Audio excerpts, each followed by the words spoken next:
Following our Boscobel house tour, it seemed fitting to carry on to White Ladies Priory, where history tells us Charles sought refuge for the first time during his escape.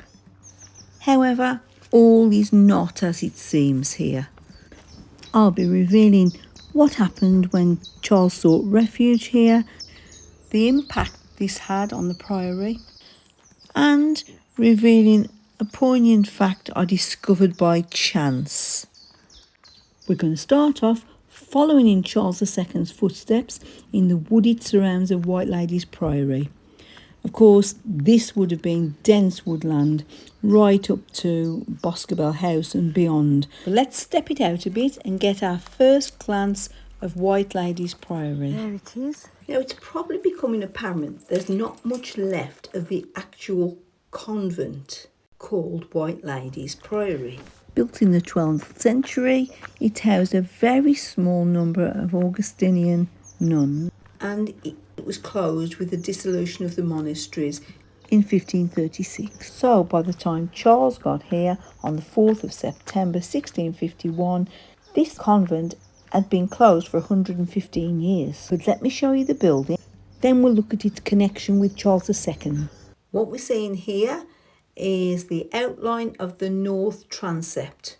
There would be a south transept at the other side, forming a cruciform shape typical of this kind of building.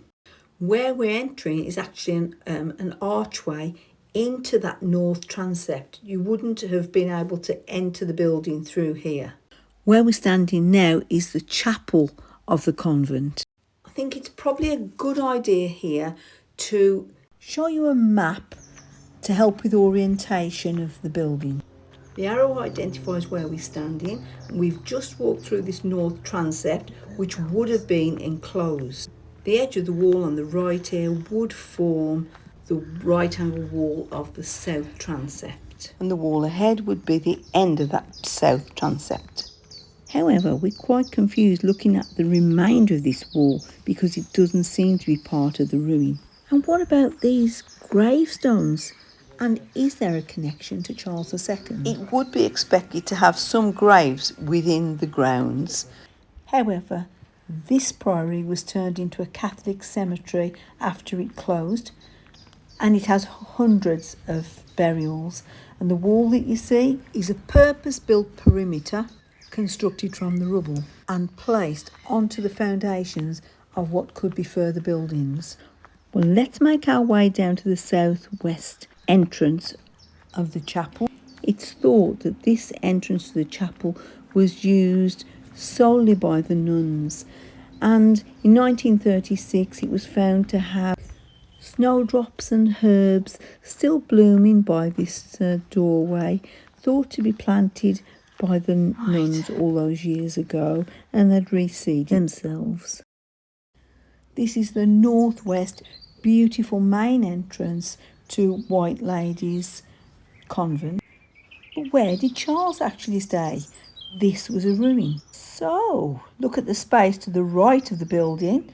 There stood a timber-framed manor house, and the convent ruins formed part of its land, part of its property. The manor house was not built of sturdy stone like the convent. It was a timber-framed building, so sadly there's nothing left of it today. But let's have a look at this painting of it and continue the story. Painted in 1670 for Charles II by Robert Straker, this is the first known painting of the hall. You can see the manor house on the right and the priory ruins to the left. The house was owned by the Gifford family, who also owned Boscobel and were recusant Catholics. Charles was admitted to the house by George Pendrell. He sent word to his brother Richard at Hobble Grange. They helped then to disguise Charles as a woodcutter, and it was thought safest to get him back into the woods.